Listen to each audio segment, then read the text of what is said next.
สบาย follower ทุกคนเนาะมื้อนี้เราจะมีคลิปน้อยๆเนาะมาเห็นให้ Excel เฮามีสีสันน้ำตาเมื่อคลิกเข้าไปมีสีไฮไลท์ให้เราเห็นครับว้าวคลิกจุดใดเริ่มกันเลยคลิกขวาใส่บัญชีเฮาจะเฮ็ดเนาะ view code จะขึ้นหน้าต่างโค้ดมาเอาพาสโค้ดให้โค้ดนี้จะแปะไว้ในลิงก์ใต้คอมเมนต์เลยเนาะจากนั้นกดเซฟ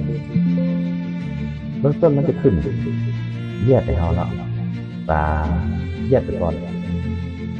ว่ามันเป็นอย่างต้องแยกไปก่อนก็เพียงเท่านี้เขาก็ได้ไฮไลท์แล้วเมื่อเขาจะเปลี่ยนสีมันเนาะสมมติว่าเขามักสีนี้เขาก็สามารถก๊อปออกโค้ดสีที่ว่าเขามักตัวอย่างเขาอยากเอาสีเขียว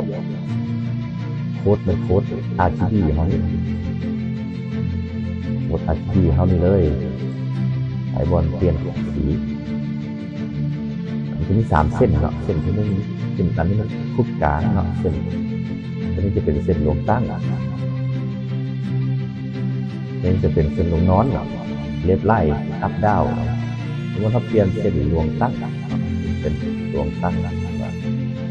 เป็นสีฟ้ากดเซฟแยกไปก่อนเปลี่ยนเป็นสีเขียวเนาะที่เขาเลือกสีเขียวขออภัยเนาะจะเป็นอย่างและเขาบอกอยากให้ไฟล์เขาที่มันต้องได้สูตรตลอดเนาะมันต้องเซฟเป็นไฟล์ที่เป็นนามสกุลไมโคร Excel ก็คือมันจะเป็นตัวนี้เนาะเซฟแอปแล้วเขาก็เลือกไมโคร Excel ไว้ไฟล์นี้มันไฟล์เซฟไปก่อนเนาะเอาไปตั้งชื่อตามใจเขาเลยเซฟเข้าไปต่อไปมันก็จะโค้ดเขาก็อยู่ในที่เราแต่เวลาเป็นไฟล์อันนี้มันจะถามเขาเซฟตลอดก็เขาก็จะสามารถกดเซฟไปเลยเนาะจะเป็นคลิปน้อยๆเนาะฝากติดตามและกดไลค์กดแชร์เลยเขาจะมีหลายๆคลิปมาให้พวกท่านได้เรียนรู้ไปด้วยกันในโลก IT ของเขาและต่อไปเขาก็จะมีเป็นคลิปเกี่ยวกับการนำใช้เทคโนโลยีสู่ระบบการเงินเขาเจ้า